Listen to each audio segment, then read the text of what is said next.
CEAP, Centro Espírita Altivo Panfiro.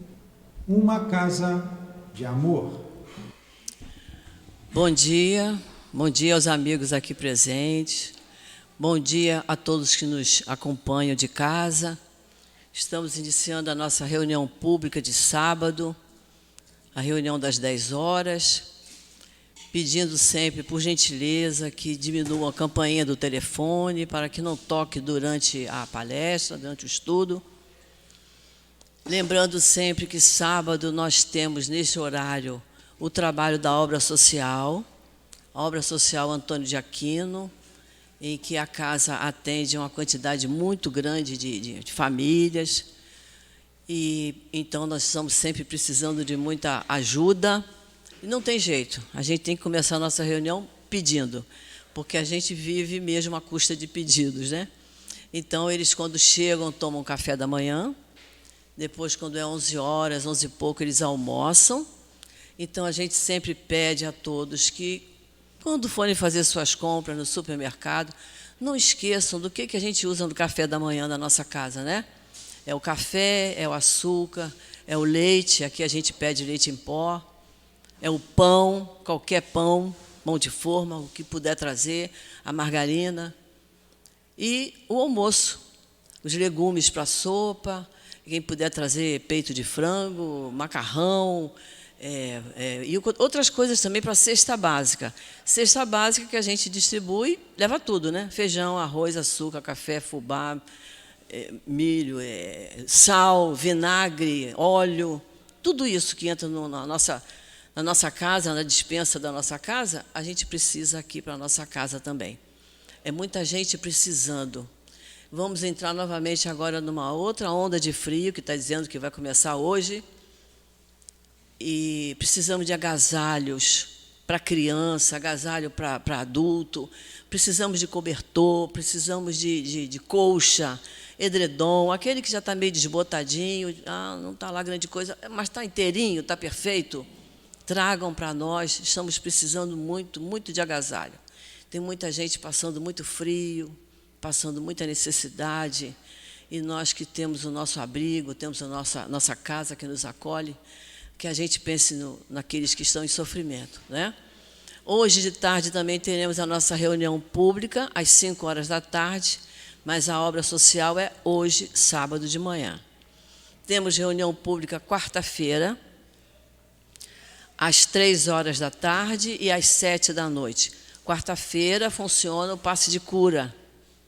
O passe de cura é para aqueles que tenham alguma necessidade física ou uma necessidade emocional, um mal-estar que está difícil de se resolver. E nós, então, indicamos o passe de cura. Então, como é que a gente fala? Acabando a reunião pública, quem precisar de um atendimento, permaneça no mesmo lugar, que algum médium da casa virá conversar. Que às vezes a gente pensa que está precisando do passe de cura, mas a gente sabe que a gente precisa mesmo é vir mais vezes à casa espírita. A doutrina espírita não pede que a gente venha assim, uma vez por semana, agora de 10 às 11, toma o passe, toma um copinho de água fluidificada e vai para casa. Não, isso não resolve a nossa vida. O que resolve a nossa vida é uma frequência maior à casa espírita, é trabalhar, procurar uma tarefa para fazer aqui. Nós temos muito trabalho, muito trabalho. Quem trabalha aqui na casa sabe disso. Nós temos muito trabalho. E nós temos que estudar. O que faz a gente desempenhar melhor as nossas tarefas, a gente se sair melhor das nossas preocupações, das nossas dúvidas, é o estudo da doutrina espírita. E nós temos aqui curso a semana toda, de domingo a domingo. É só a gente ver o melhor dia, o melhor horário, e vamos estudar. Estudar a doutrina espírita nos fortalece, nos prepara para enfrentarmos as dificuldades. A gente, quando estuda aqui na casa, que a gente tem, quando é um estudo que não é online, que aqui tem estudo online e tem o presencial. Quando é presencial, é muito bom porque a gente, um para o outro, vai contando as suas dificuldades, as barreiras que encontra na sua vida, e a gente tem as respostas na doutrina espírita, porque ela nos equilibra. A gente, para enfrentar uma situação difícil, a gente tem que estar equilibrado, que é para a gente não se desequilibrar, não se melindrar com tanta facilidade e não desequilibrar o nosso irmão, o nosso amigo, o nosso parente. A gente tem que saber lidar. E a doutrina espírita nos ensina isso. Então, quem não fez curso nenhum até hoje, começa pelo Livro dos Espíritos, que é o livro básico da doutrina espírita. Mas depois vai fazer o Evangelho. O Evangelho é um livro de conduta moral. Ele não puxa a orelha da gente, não. Ele mostra o caminho. É Jesus mostrando o caminho a seguir. E depois fazer todas as obras de Kardec, que a gente precisa fazer, porque nos ajuda muito mesmo. Espírita estuda. Se não estudar, não pode se dizer espírita, porque não conhece a doutrina. A verdade é essa. Nós temos ali a nossa livraria, com uma quantidade muito boa de livros, a bons preços, porque a gente, para fazer curso, tem que ter o livro, né? Porque se a gente for fazer um curso sem o livro na mão, eu não estou fazendo curso, eu estou assistindo uma palestra. E a gente tem que ter o livro na mão, que é para a gente rabiscar ali na margem do livro, colocar as anotações que estão sendo dadas, para a gente aprender e apreender, para não esquecer mais. Não é isso? Então, gente, vamos estudar, vamos trabalhar, vamos vir mais vezes à Casa Espírita. Sabemos que aqui nesse ambiente os espíritos já estão trabalhando. Então, por isso que aqui dentro a gente tem uma disciplina, que os espíritos superiores, eles são muito disciplinados. Você pega um livro de Baltazar, ele diz assim, somos severos. A severidade é isso, é a disciplina. Por isso que aqui dentro a gente tem mantém um equilíbrio, mantém um pensamento equilibrado, não é isso? Mantém os nossos sentimentos da melhor forma possível. Não pode ficar aqui dentro pensando que eu sou daqui, eu vou no supermercado, ou então eu vou no shopping. Não, não tem isso. Tem que pensar o aqui e agora, para poder a gente aproveitar bem esse momento. Nós vamos usar, então, para abrir a nossa reunião, como página de abertura, Evangelho segundo o Espiritismo, capítulo 10, Bem-aventurados os que são misericordiosos. Nós já estamos entrando nas instruções dos Espíritos, e o título é o Perdão das Ofensas. É o item 14, eu vou ler só uma parte, que é uma mensagem do Espírito Simeão. E ele diz assim, quantas vezes perdoarei a meu irmão? Vós lhes perdoareis não 7 vezes, mas 70 vezes 7. Eis um dos ensinamentos de Jesus que mais deve impressionar a vossa inteligência e falar mais alto ao vosso coração. Aprendei essas palavras de misericórdia com as da... Comparai essas palavras de misericórdia com as da oração tão simples, tão resumida e tão grande em suas aspirações que Jesus deu aos seus discípulos, e encontrareis sempre o mesmo pensamento. Jesus, o justo por excelência, responde a Pedro, tu perdoarás, mas sem limites. Perdoarás cada ofensa tantas vezes quantas ela te for feita. Ensinarás a teus irmãos o esquecimento de si mesmo, que torna uma pessoa invulnerável contra o ataque, contra os maus procedimentos e as injúrias. Serás manso e humilde de coração, não medindo jamais a tua mansuetude. Farás, enfim, o que desejas que o Pai Celeste faça por ti. E não está sempre a te perdoar? Ele conta o número de vezes que o seu perdão vem apagar as suas faltas? Essa lição é para a gente em casa ler o restante, que é muito bom. Capítulo 10, item 14. Vamos então fazer a nossa prece. Vamos fechar os nossos olhos. Querido Mestre, amigo Jesus, estamos aqui, Senhor, reunidos em Teu nome, para mais uma manhã de estudos em torno do Teu Evangelho, em torno dos estudos dados pelos espíritos amigos através do Livro dos Espíritos. Pedimos, Senhor, as tuas bênçãos para cada um de nós, as tuas bênçãos para todos que aqui adentrarem na manhã de hoje, para todas as tarefas que estão sendo realizadas nesse momento, que são grandes, valiosas, porque são feitas em teu nome, Senhor. Então, Jesus, abençoa os companheiros que vão nos dirigir a palavra, que eles possam ser intuídos pelo teu amor, para que nós possamos sair daqui mais leves, mais equilibrados do que quando aqui chegamos.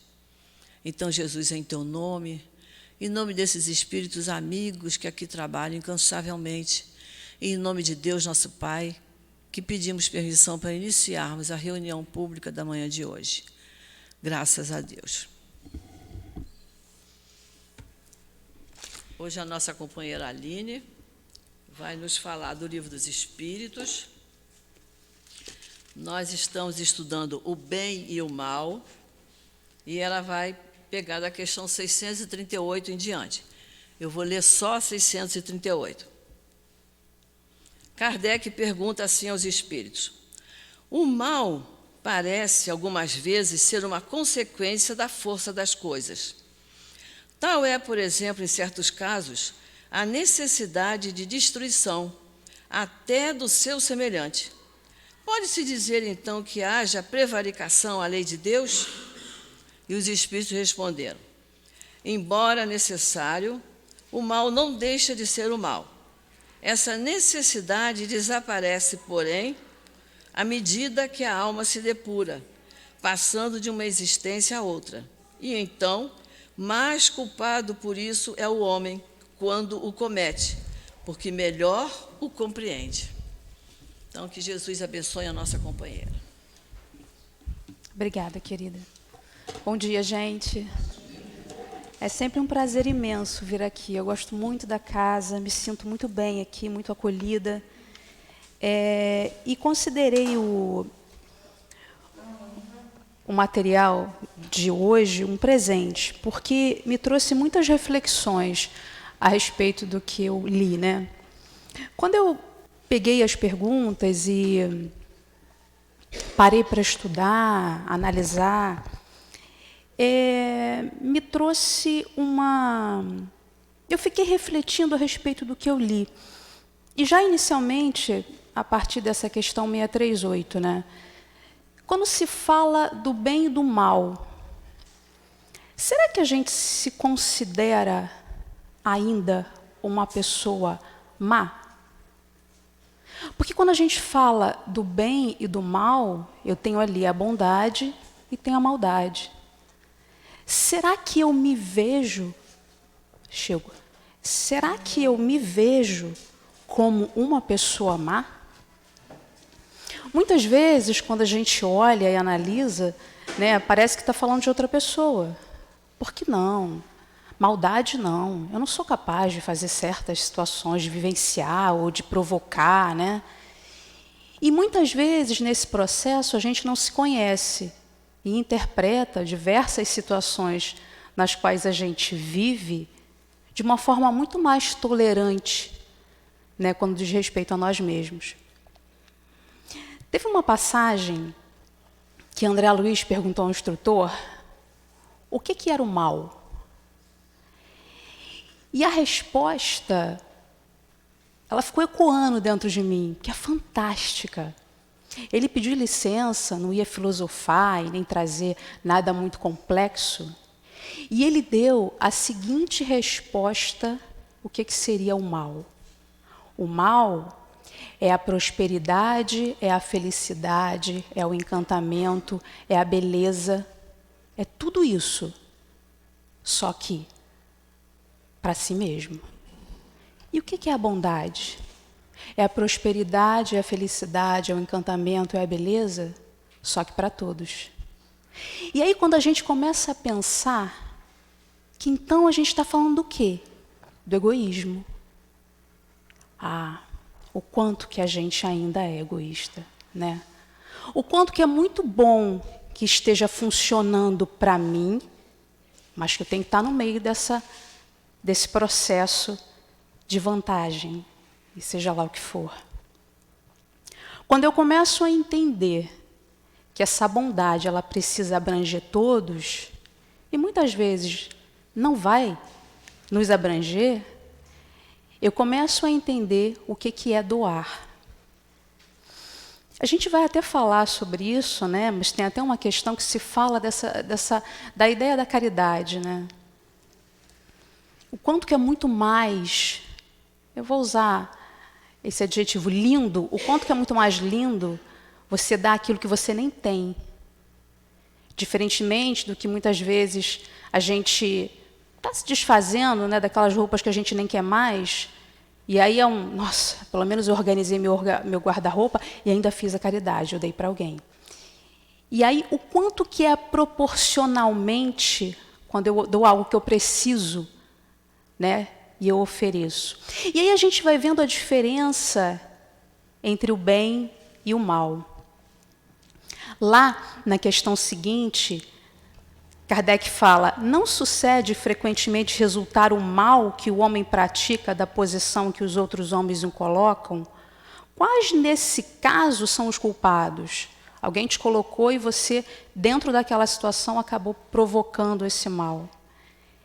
E aí a resposta dos espíritos, o mal recai sobre quem lhe foi o causador. Nessas condições, aquele que é levado a praticar o mal pela posição em que seus semelhantes o colocam, tem menos culpa do que os que assim procedendo o ocasionaram. Mas aqui nem está se falando que deixa de ter culpa.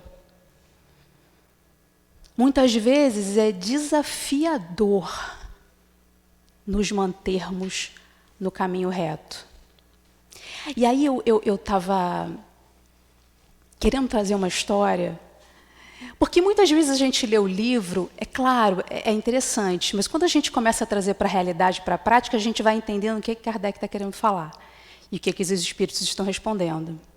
Tem uma história que é uma história de Rodolfo.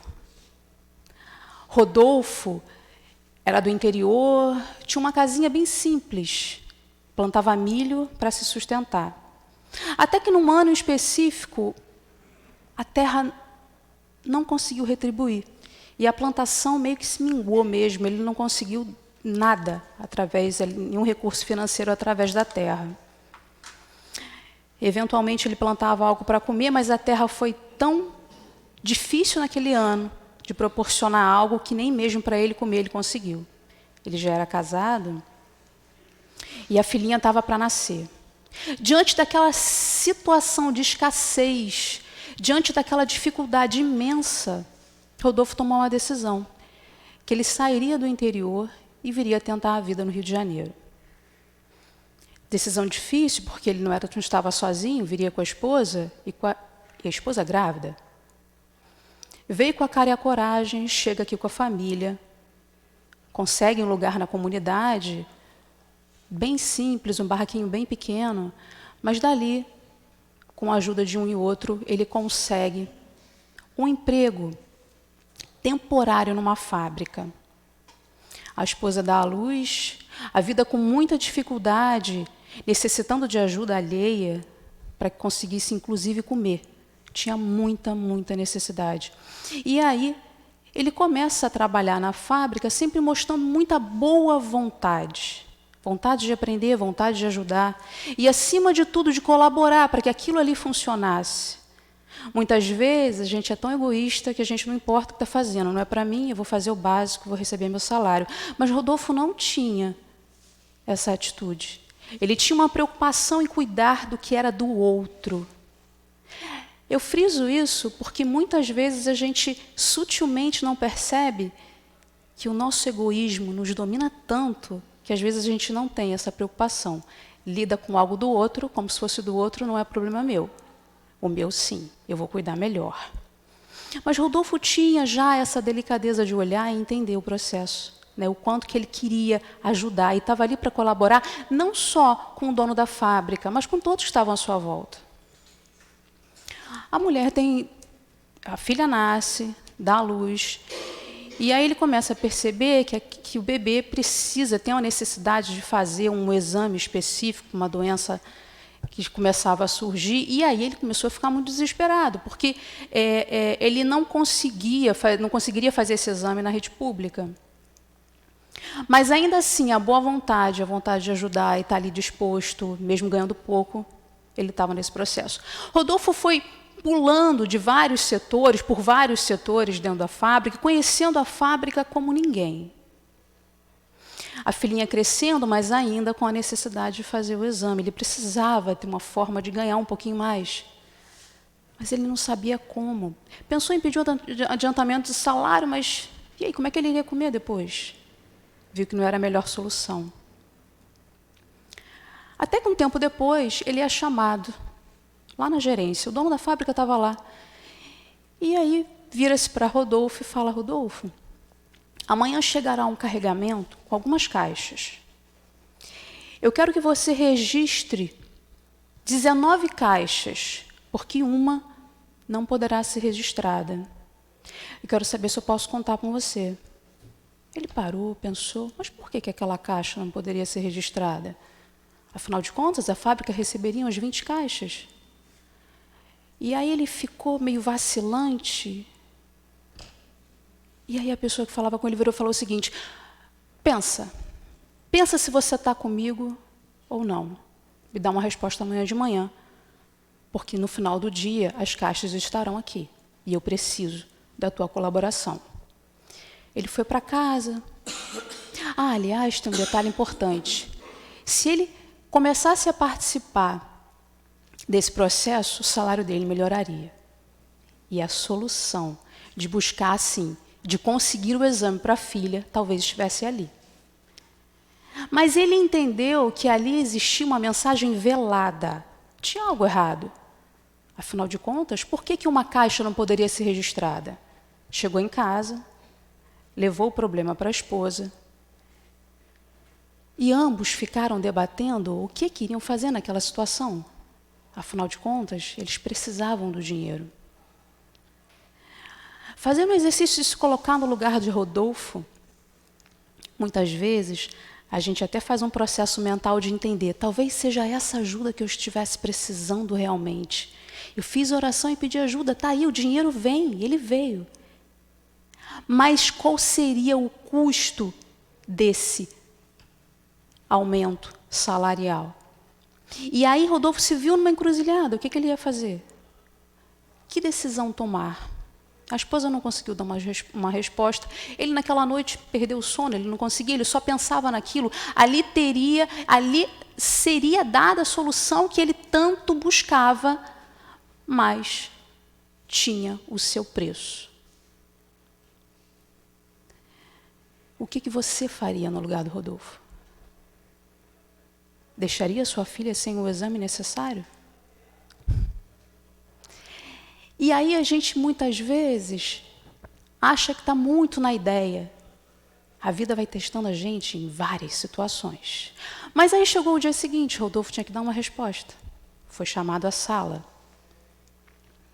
Sentou de frente a quem era o dono da fábrica. Aliás, alguém que representava, o representante como dono da fábrica. E aí, Rodolfo, qual foi a sua decisão? Você está comigo ou não está comigo? Rodolfo abaixa a cabeça, levanta. A imagem da filha vem à mente. E o que ele responde? Desculpa, eu não posso fazer isso. Ué, Rodolfo, mas você não está precisando de um aumento de salário? Eu tenho escutado aí que você está aí desesperado e tal. Essa é a tua chance, você vai perder essa chance? Eu vou perder essa chance, desculpa. E aí, de repente, o cara pega um papel. Rodolfo, você é o nosso novo coordenador. Porque eu precisava de alguém assim, com esse nível de ética para trabalhar aqui dentro. E ele para, olha e descobre que ele realmente iria conseguir um aumento salarial. Mas o custo ia ser com uma consciência tranquila diante de algo que a vida colocou ali como um teste e ele havia passado. E aí eu pergunto, gente, quantos testes nós vivemos ao longo da nossa vida? São muitos. A gente tem a percepção de observar o quanto a gente é desafiado no nosso ponto fraco. E aí a escolha entre o bem e o mal, muitas vezes esse mal, ele só vai atingir a nós mesmos. Sabe? Então é um processo que a gente precisa estar atento em relação ao que a vida tem para oferecer. Porque ela está ali, sempre te desafiando. Na sequência, Kardec diz lá, aquele que não pratica o mal, mas que se aproveita do mal praticado por outro, é tão culpado quanto esse? E aí os espíritos respondem, é como se houvera praticado. Então, sabe aquela história que eu estou ali no meio de um conchavo, eu mesmo não recebo, mas eu sou beneficiado naquele processo, ainda que eu esteja ali naquela meiuca do processo. Enfim, eu estou sendo beneficiado por algo, alguém está saindo prejudicado, sim. Então é lá, é como se houvera praticado. E aí na sequência ele diz, será tão repreensível quanto fazer o mal, desejar o mal? Que muitas vezes a gente fala, não, eu não vou fazer isso, mas tomara que essa pessoa se ferre, sabe? E aí você vai percebendo que você vai desejando algo que você nunca desejaria para você mesmo. A gente consegue fazer o exercício de sempre se colocar no lugar do outro? Muitas vezes não. Muitas vezes a gente faz quando convém, ou então a gente esquece dessa parte quando aquilo vai realmente nos incomodar. E aí a resposta diz, a virtude em resistir-se voluntariamente ao mal que se deseja praticar, sobretudo quando há a possibilidade de satisfazer esse desejo. Se apenas não o pratica por falta de ocasião, é culpado quem o deseja. Você só não está praticando aquilo porque você não tem a possibilidade de fazê-lo? Mas que no fundo, se tivesse, o que você faria no lugar do Rodolfo? Que muitas vezes a gente faz uma análise do outro, mas quando a gente vivencia é diferente. É como eu falo, quando se trata da gente, o nosso olhar é sempre muito mais tolerante e caridoso. É preciso exercitar para que esse olhar caridoso também chegue ao outro. Esse olhar tolerante também chegue ao outro. Kardec também pergunta, para agradar a Deus e assegurar a sua posição futura, bastará que o homem não pratique o mal? Poxa, eu sou uma pessoa que procuro estar de bem com todo mundo. Eu não faço absolutamente nada. Nem o bem que eu poderia fazer. E aí? Quem você é, então, nesse processo? E aí eles respondem, não, cumpre-lhe fazer o bem no limite de suas forças. Eu vou repetir. Cumpre-lhe fazer o bem no limite de suas forças. A gente tem feito o bem nesse nível? Ou a gente tem feito o mínimo? Porque é difícil doar. É difícil doar tempo. É difícil doar. Eu vou dar um exemplo. Eu mesma. Muitas vezes eu me vejo pegando várias situações, né, para fazer, para ajudar, vários trabalhos voluntários. E aí, de repente, eu paro assim e falo, meu Deus, eu já não estou com vontade de fazer nada. Tirando as palestras, tirando falar aqui. Por quê? Porque quando eu falo, é meio que eu estou em contato com a doutrina e isso eu me sinto muito melhor. Claro que quando a gente ajuda o outro, a gente está colocando a doutrina na prática. Mas muitas vezes doar esse tempo, a gente não está num nível ainda de perfeição relativa para conseguir ter total plenitude e entrega naquele processo. Muitas vezes a gente quer simplesmente fazer nada. Eu troco ajudar o outro porque eu quero simplesmente não fazer nada. Então você começa a perceber que você precisa vencer esse esforço inicial. Precisa vencer essa resistência inicial. O convite foi feito aqui no início. A gente precisa de tanta ajuda. Será que você não consegue? Um pequeno tempo, porque tempo é o que a gente tem de maior, de uma preciosidade maior para entregar para o outro. Será que a gente não consegue essa organização e doar? Lá na sequência, Kardec Jesus pergunta o seguinte: haverá quem, pela sua posição, não tenha a possibilidade de fazer o bem? Será que existe alguém, poxa, olha só, desculpa, mas eu não tenho a possibilidade de praticar esse ato? Os espíritos respondem: não há quem não possa fazer o bem, não existe. E aí muitas vezes a gente pensa: ah, mas poxa, eu não consigo comprar nada para a cesta básica, eu não consigo comprar nada. A gente nem está falando de questões materiais. Já pararam para pensar que fazer o bem é você saber ouvir o outro? Já observaram o quanto muitas vezes é difícil ouvir o outro? Porque a gente tem uma necessidade gigante de falar e de ouvir é muito desproporcional. Eu comecei a observar quando eu vou conversar com alguém. Eu tenho uma característica que é algo meu, eu gosto de ouvir as pessoas. Eu gosto de olhar, entender, ali tem um universo. Eu gosto do ser humano, sabe? Eu gosto de entender como é que aquela pessoa lida com aquele processo, então ouvi-la me agrada. E aí eu comecei a perceber que quanto mais você se abre para ouvir o outro, mais ele vai abrir para falar. Porque existe uma carência de ser ouvido. Existe uma necessidade tão grande de falar, porque muitas vezes você não deixa, é quase que uma disputa em quem vai falar mais naquele diálogo. E aí, com essa característica, eu comecei a perceber que quando eu quero falar, nem sempre eu consigo.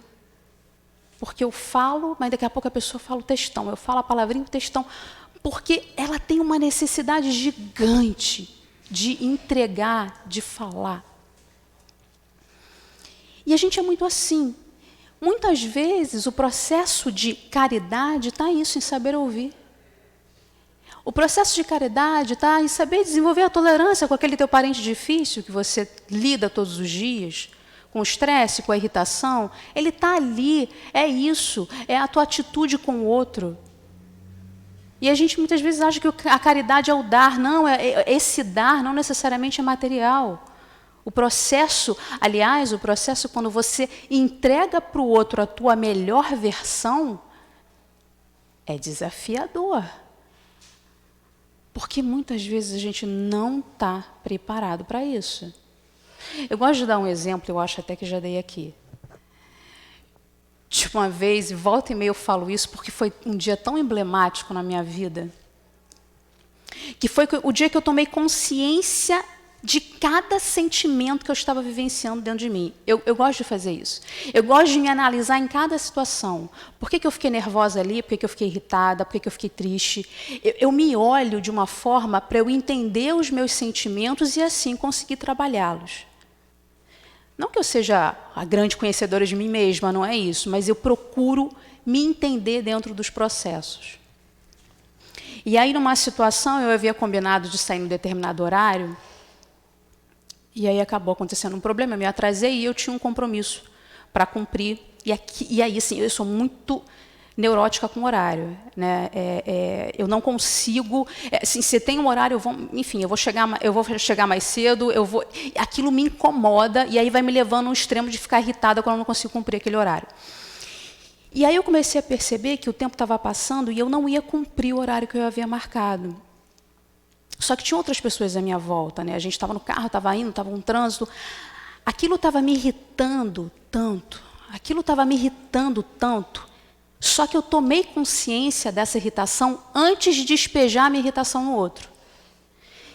E aí, uma vez que eu me senti daquela forma, eu pensei assim, o que essa pessoa que está do teu lado tem a ver com o trânsito que você está pegando e o fato de você não conseguir cumprir o teu horário? Eu não vou entregar essa irritação para o outro. E aí, assim, tinha, né, um estímulo da gente conversar, de falar, não, eu não quero falar agora, porque assim, eu estou muito irritada. Então eu falei, tentei falar com uma voz calma e tal, mas eu estava extremamente... Porque eu queria descontar, porque a tendência é essa. Você quer descontar aquela irritação no outro, né? Porque você precisa desabafar aquilo, mas você desabafa da forma errada. Eu falei, eu prefiro não falar agora, porque eu estou muito irritada. E aí eu fiquei calada, fiquei pensando, fiquei analisando, olha só, perfeito. Você não vai conseguir cumprir o horário, vai chegar mais tarde, avisa, a situação acabou acontecendo dessa forma. E aí eu fui tentando me acalmar naquele processo. Mas veja, quando a gente fala que entre mudança, ela só é possível quando você se entende dentro daquela situação. Como é que você vai mudar quando você simplesmente nem consegue se reconhecer como você está? Sabe, como é que você vai mudar quando você não consegue nem perceber o quanto que aquilo te irritou ou não? Só é possível quando eu me reconheço. E aí, muitas vezes, eu me pergunto, a gente consegue fazer um reconhecimento dos nossos sentimentos? Você é invejoso? Você é invejosa? Não, eu não. Será? Será mesmo? Ou então tem algumas características que elas são tão duras de a gente descobrir dentro de nós que eu nem me reconheço assim? Sabe? Então, quando eu começo a me reconhecer desse jeito, eu consigo assim trabalhar. Tem uma palestra que eu assisti do Rossandro Klinger. Ele é um psicólogo, orador espírita, adoro. E tem um trecho até no YouTube que ele fala quando ele se reconheceu invejoso. Que o companheiro de trabalho, não lembro, acho que tinham comprado um carro, e ele começou a fazer de tudo para ter um carro melhor, ou ter o mesmo carro, etc. Ele se incomodou com o fato do cara ter aquele carro. Então ele começou a fazer de tudo, a fazer contas, cálculos, na tentativa de conseguir a mesma coisa. E aí, no final daquele final de semana que ele passou agoniado com aquilo, ele percebeu, peraí, eu estou com inveja disso. Gente, dói quando a gente se percebe, quando a gente olha as nossas imperfeições, dói. Dói porque a gente está aqui estudando, dói porque a gente está lendo o Evangelho, que a gente está ali em contato com essa doutrina linda e começa a perceber que não consegue fazer o que está aqui. Dói. Mas eu só vou começar a mudar quando eu me reconhecer assim. Não tem outro jeito. Esse é o processo. Mas dói. Por quê? Por que dói? Porque eu já entendo o que eu tenho que fazer na teoria. Mas quando chega na prática, é muito complicado. A espiritualidade me desafiou alguns anos atrás, algo que eu sei que é um desafio para mim. Quando eu vi o contexto, depois que passou e eu analisei, eu pensei assim, sério, pessoal? Vocês achavam que eu ia conseguir passar nisso? Gente... E aí eu só consegui enxergar o todo depois que eu fiz uma análise a respeito do que eu vivenciei e que eu falhei. Então, quando eu olho a minha falha naquele processo, dói. Ah, dói. E aí, quando eu me reconheço daquele jeito, nossa, eu ainda sou assim. Eu sou. E é ainda mais desafiador quando eu venho falar do Evangelho. E aí eu pego aquela minha falha e às vezes eu tenho que falar. Gente, a gente não pode fazer isso, a gente não tem que ser assim, a gente tem que ser assado. E aí a minha consciência está aqui dentro. Ah, é mesmo? Sabe? Então, assim, aliar o discurso à prática é um grande desafio, mas esse é o processo. É assim que a gente sai daqui muito melhor. Agora, eu acho que muito melhor é a gente reconhecer que ainda tem isso. Então, que a gente se reconheça invejoso, que a gente se reconheça egoísta, sim, egocêntrico, enfim, cada um vai ter lá aquele pontinho para ser trabalhado. Afinal de contas, a gente está no mundo ainda de provas e expiações. E ali, na sequência, Kardec pergunta, quando o homem se acha, de certo modo, mergulhado na atmosfera do vício, aquela situação ali que ele está, né? O mal não se lhe torna um arrastamento quase irresistível? Quando ele está ali mergulhado naquela situação? A resposta dos espíritos: arrastamento, sim. Irresistível, não. Então, por mais que você esteja ali naquele meio e que tudo esteja funcionando para dar errado, você vai ter sempre a escolha de fazer diferente. Sempre. E por isso que muitas vezes a gente vê exemplos de pessoas da comunidade e que teria tudo para dar errado no meio do tráfico, com toda a facilidade, escolhem caminhos opostos, se destacam, conseguem uma boa carreira profissional e saem dali vitoriosos de si mesmos. E aí, ainda servindo de exemplo para todos que estão ali. Olha, é possível. Agora, é difícil pra caramba. E a gente não tem a menor noção daquela realidade. É muito fácil daqui falar isso. Quero ver enfrentar o dia a dia daquela situação. Aí sim é um grande desafio, né? Tem uma frase que Chico falou uma vez, falando dessa questão do vício, da tentação, que Chico disse o seguinte: tentação é como correr de um cachorro grande e tá doido para ele te alcançar. Porque, no fundo, a gente sabe, não, eu não quero fazer isso, não, mas muitas vezes a gente quer errar. Como assim, Aline? Eu não quero errar. Muitas vezes a gente ainda sente prazer em algo que sabe que não vai funcionar. E aí cada um de vocês vai entender o que eu estou falando quando a gente se olha, né, quando a gente se vê limitado e entende que eu sei que não era para eu desejar isso, mas eu ainda tenho tanto prazer naquilo. Então, a vida vai sempre nos colocar no desafio. A grande questão é se a gente vai conseguir vencer esses testes ou não. Na sequência, Kardec pergunta: estará subordinado a determinadas condições o mérito do bem que se pratique? Por outra, será de diferentes graus o mérito que resulta da prática do bem? Os espíritos respondem: o mérito do bem está na dificuldade em praticá-lo. Nenhum merecimento há em fazê-lo sem esforço quando nada custe. Então, o mérito do bem que você pratica está ali. É aquilo que a gente estava falando. O que você está dando para o outro? Eu estou tirando quando eu nem tenho e estou oferecendo para o outro? Ou então eu estou lá, enfim, eliminando algo, mas que na verdade não vai fazer muita falta para mim e eu estou me sentindo a pessoa mais caridosa do mundo? Então, assim, o que eu estou entregando para o outro? Faz diferença. A forma que eu estou dando. Tem uma reflexão que eu trouxe, está no livro Religião dos Espíritos, foi psicografado por Chico, e eu achei interessante, eu não ia falar, mas como vem o mote do que foi falado no início, eu acho que tem muito a ver, porque ele fala, dentro dessa reflexão, o seguinte, que espírita deve ser o teu caráter, ainda mesmo que sintas em reajustes depois da queda. E aí ele fala da ideia que espírita deve ser a tua conduta, ainda mesmo que estejas em duras experiências. Olha o exemplo que eu dei do Rodolfo. Que espírita deve ser o teu nome, ainda mesmo respires em aflitivos combates contigo mesmo. Porque, no fundo, somos nós somos os nossos piores inimigos, essa é que é a verdade. Porque eu tenho a capacidade de me mudar. O outro é a escolha dele, mas eu tenho a capacidade de me mudar e muitas vezes eu não quero.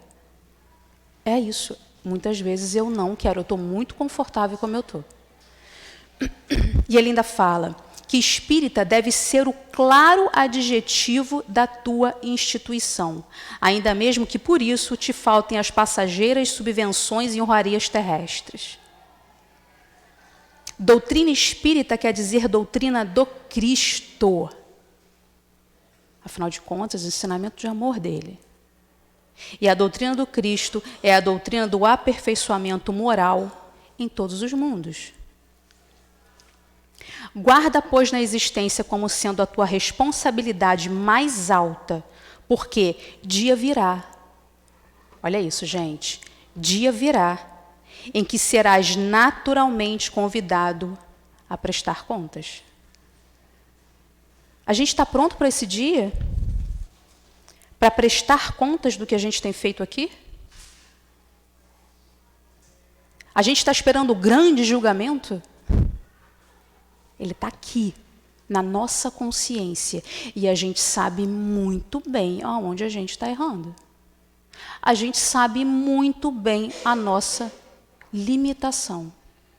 Só que a gente vai prestar contas de tudo aquilo que a gente fez e tudo aquilo que a gente deixou de fazer. Eu estou preparado para isso? Haja vista que a gente tem registrado internamente todas as leis divinas. Afinal de contas, não dá nem para dar desculpa que a gente não sabia, independente de estar aqui, tendo contato com ela, com os ensinamentos do Cristo. E aí, o momento vai chegar no qual eu vou me deparar com a minha consciência. E como vai ser isso? Há um tempo atrás, eu me vi na necessidade de pedir perdão. E a necessidade de ser perdoada por algo que eu havia cometido. Eu consegui o perdão do outro.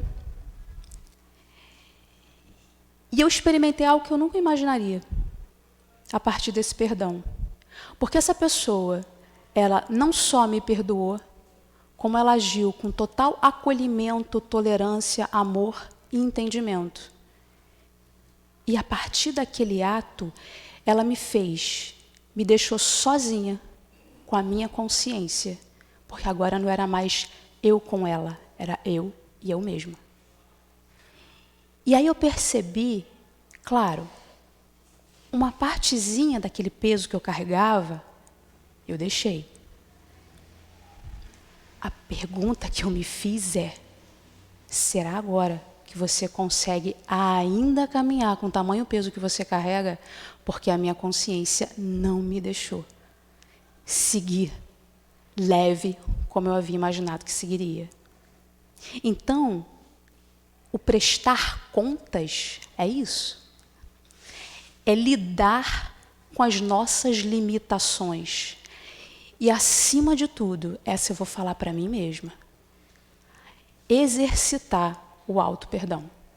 Porque é muito difícil quando você começa a ter contato, principalmente com a doutrina, e começa a perceber o quanto ela é encantadora, e você se vê incapaz de praticar 100% do que está ali. Óbvio, a gente sabe disso. Na teoria a gente entende, nós não somos perfeitos, a gente está no mundo de provas e expiações e tal. Mas no fundo, se você olha aquilo, você quer dar sempre o melhor.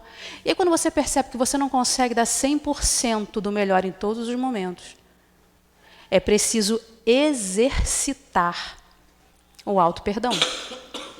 Porque uma vez que eu exercito isso, eu tenho não só mais tolerância comigo mesma, eu tenho também mais tolerância com o outro.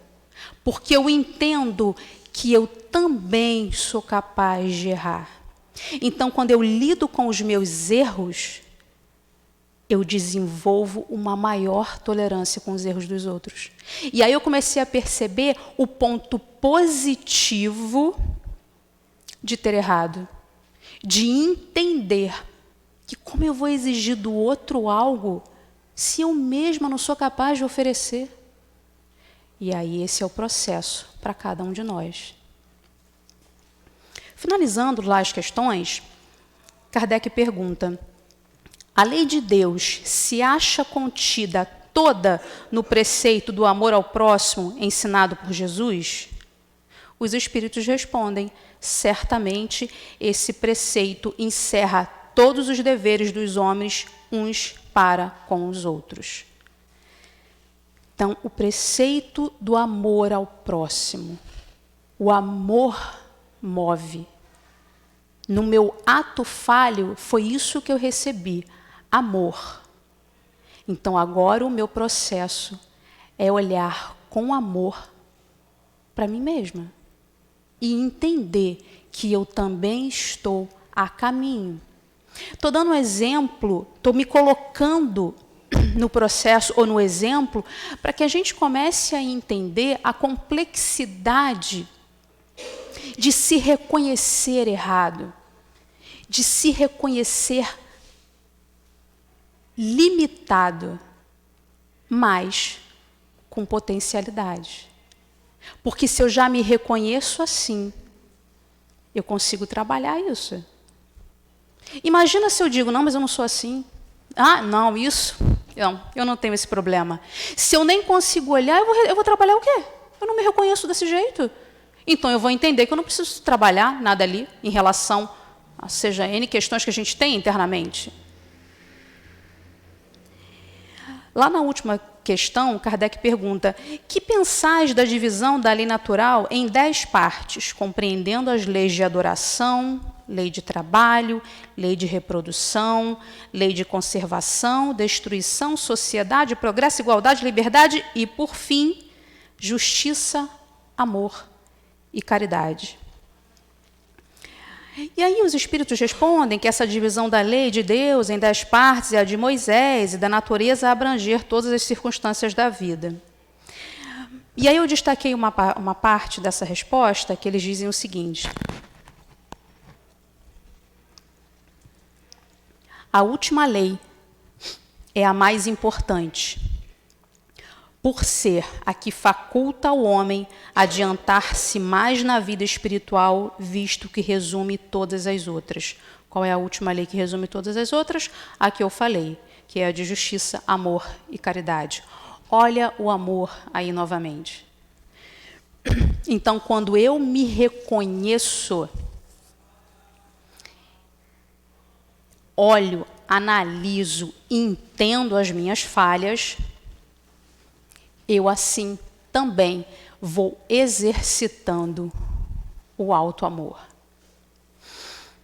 Eu trouxe uma letra de uma música, ela é muito inspiradora. Tem a história da cantora, ela não é muito conhecida, tem a história dela no YouTube, e a letra foi escrita por ela. Cada frase tem uma autoanálise, digamos assim. O título é Eu Quero Me Curar de Mim. Achei que era pertinente trazer, já que a gente está falando, né, o bem e o mal, de falhas, do processo que a gente está, o quanto que a gente está caminhando, né? E aí, ela começa falando o seguinte, que sou a maldade em crise, sou a maldade em crise, tendo que reconhecer as fraquezas de um lado que nem todo mundo vê. Fiz em mim uma faxina e encontrei no meu umbigo o meu próprio inimigo, que adoece na rotina. Eu quero me curar de mim. O ser humano é esquisito, armadilha de si mesmo. Fala de amor bonito e aponta o erro alheio. Vim ao mundo em um só corpo, esse de 1,60 m. Devo a ele estar atenta, não posso mudar o outro. Vou pequena e pianinho fazer minhas orações. Eu me rendo de vaidade que destrói as relações. Para me encher do que importa, preciso me esvaziar, minhas feras encarar, me reconhecer hipócrita. Sou má, sou mentirosa, vaidosa e invejosa. Sou mesquinha, grão de areia, boba e preconceituosa. Sou carente, amostrada, dou sorriso e sou corrupta. Malandra, fofoqueira, moralista, interesseira, e dói me expor assim. Dói despir-se assim. Mas se eu não tiver coragem para enfrentar os meus defeitos, de que forma, de que jeito eu vou me curar de mim? Que a gente aprenda a se olhar e entender que se eu não me reconhecer ainda falho, eu não vou conseguir trabalhar essas minhas limitações. E para finalizar, está batendo o horário, eu trouxe um cordel. Um detalhe, essa letra foi escrita por Flaira Ferro. A música está lá no YouTube, é linda e a letra inspiradora, quem quiser. E aí, para fechar, eu queria trazer um cordel que eu sempre gosto, que é de Braulio, onde ele diz que ele é um aprendiz. Acho que já tive a oportunidade de trazer, mas é sempre bom relembrar. E ele diz o seguinte: sendo eu um aprendiz, a vida me ensinou que besta é quem vive triste lembrando o que faltou. Magoando a cicatriz e esquece de ser feliz por tudo que conquistou. Afinal, nem toda lágrima é dor, nem toda graça é sorriso, nem toda curva da vida tem uma placa de aviso. E nem sempre o que você perde é de fato um prejuízo. O seu caminho não são muito diferentes. Tem espinho, pedra, buraco, para mod atrasar a gente.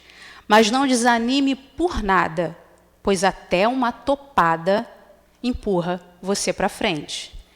Tantas vezes parece que é o fim, mas no fundo é só o recomeço. Afinal, para poder se levantar, é preciso sofrer algum tropeço. É a vida insistindo em nos cobrar uma conta difícil de pagar, quase sempre por ter um alto preço. Uma pequena mudança, às vezes, traz esperança e faz a gente seguir. Continue sendo forte. Tenha fé no Criador. Fé também em você mesmo. Não tenha medo da dor. Siga em frente o seu caminho e saiba que a cruz mais pesada o Filho de Deus carregou, e com espinhos. Obrigada, gente. Nós é que agradecemos. Obrigada. Tá, Aline? Obrigada, querida. Pelas reflexões que você trouxe para nós, tão valiosas. E vamos passar a segunda parte da nossa reunião, que é dedicada ao trabalho de passe. Pedimos aos médiuns que se coloquem. Enquanto nós outros que vamos tomar o passe, vamos nos acomodar da melhor maneira possível em nossa cadeira. Vamos fechar os nossos olhos. Vamos lembrar que temos um anjo da guarda junto de nós, ouvindo as nossas súplicas. Jesus querido, é chegada a hora do passe, Senhor, e nós te pedimos as tuas bênçãos para esse trabalho de amor. Que possam os mentores estarem junto dos médiuns para que haja a transmissão de fluidos de paz, de saúde física, de saúde emocional, de tudo que necessitamos, Senhor. Abençoa, Jesus, esta hora, a hora do passe.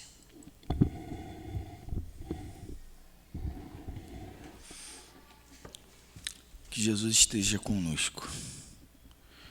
Hoje, olhamos para o capítulo 10, bem-aventurados que são misericordiosos, item 14, o perdão das ofensas. Que nesse momento agora, um momento que, após ouvirmos a palavra da companheira, nos preparamos para receber da espiritualidade, liderada pelo Mestre Jesus, com um passe. Um passe que restabelece, o passe que nos organiza fluidicamente, que nos auxilia como um acolhimento espiritual. E o que isso tem a ver com perdão? E aí vamos a Jesus, como sempre. Jesus falando a Pedro: tu perdoarás, mas sem limite. Perdoarás cada ofensa tantas vezes quantas elas te foi feita. E que momento melhor para lembrarmos do perdão que não na hora que pedimos perdão, na hora que nos encontramos postrados, olhos fechados, acreditando que esse momento, que é especial, que é sublime, retire de nós as impurezas que conquistamos ao longo da semana, dos meses, dos anos, das encarnações. Que possamos refletir acerca do Mestre Jesus, que perdoou a todos, não julgou ninguém. Mas vamos voltar ao perdão a nós mesmos.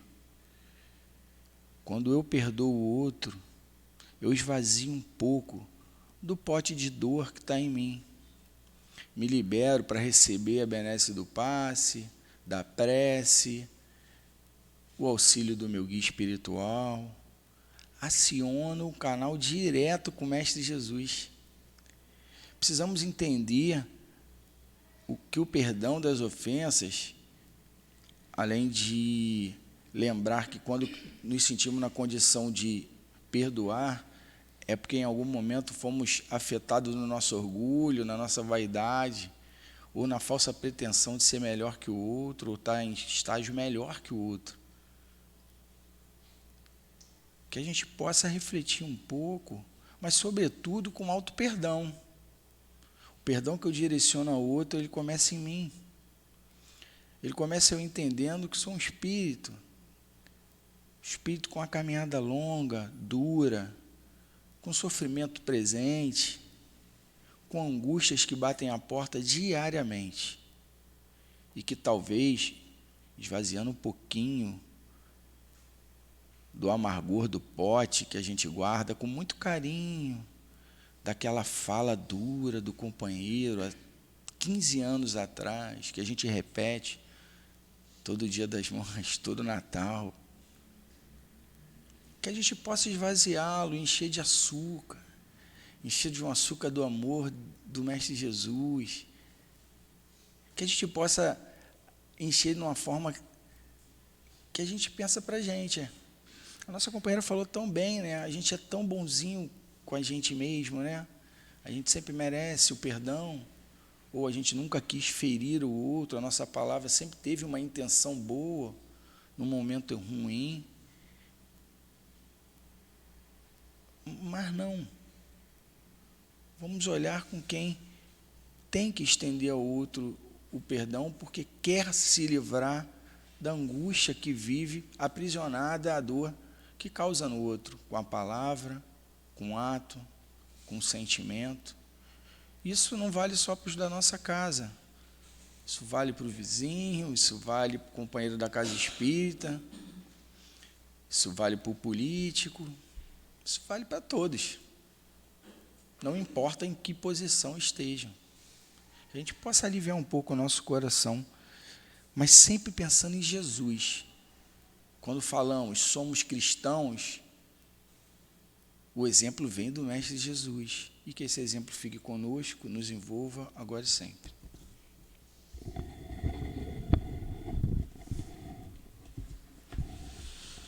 Nós te agradecemos muito, Senhor Jesus, por tudo que recebemos na manhã de hoje, pelos ensinamentos através do Teu Evangelho, através dos bons espíritos que nos assistem sempre, e te pedimos, Senhor, que tenhamos sempre a força necessária para manter esse ensinamento dentro da nossa consciência, junto das nossas palavras, das nossas atitudes, que possamos ser cada vez melhores, mais agradáveis ao nosso próximo, que possamos entender as dificuldades dos nossos semelhantes, talvez muitas das vezes porque não tiveram a mesma oportunidade que estamos tendo aqui de estudar a Tua doutrina.